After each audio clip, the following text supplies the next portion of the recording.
মাদকদ্রব্য নিয়ন্ত্রণ ব্যুরোর প্রাক্তন মুম্বাই জোনাল ডিরেক্টর সমীর ওয়াংখেড়ে সম্প্রতি red Chillies entertainment private limited এবং নেটফ্লিক্সের বিরুদ্ধে মামলা করেছেন। অভিযোগ করেছেন যে দ্য ব্যাটস অব বলিউডটাকে উপহাস করেছে এবং তাকে মিথ্যা, বিদ্বেষপূর্ণ এবং মানহানিকর আলোকে চিত্রিত করেছে।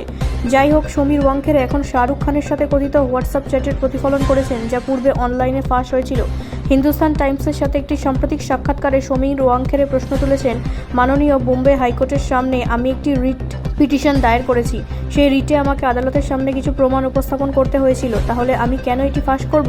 আমি এটি মাননীয় আদালতে আনব। এই জিনিসগুলি ফাঁস করার পেছনে আমার উদ্দেশ্য কি?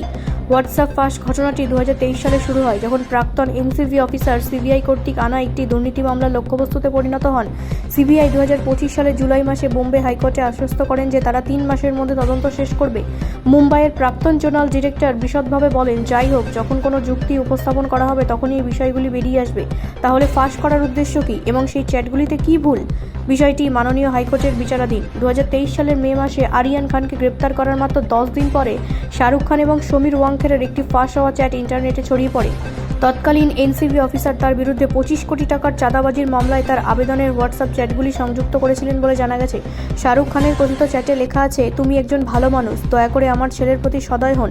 আমার ছেলে মানুষ হিসেবে ভেঙে পড়বে। আমি শুধু একজন বাবা হিসেবে তোমার কাছে মিনতি করতে পারি। দয়া করে, তুমি প্রতিশ্রুতি দিয়েছিলে যে তুমি আমার সন্তানকে সংশোধন করবে।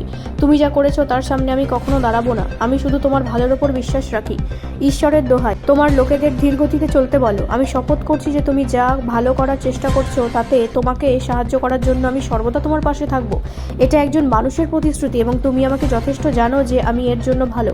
আমি তোমার কাছে অনুরোধ করছি, দয়া করে আমার এবং আমার পরিবারের প্রতি দয়া করো। আমরা সাধারণ মানুষ এবং আমার ছেলে কিছুটা বিপদগামী, কিন্তু সে একজন কঠিন অপরাধীর মতো জেলে থাকার যোগ্য নয়। তুমি এটাও জানো। দয়া করে হৃদয়বান মানুষ হও। দয়া করে, আমি তোমার কাছে অনুরোধ করছি। ব্যুরো রিপোর্ট, রাষ্ট্রীয় প্রসার বাংলা।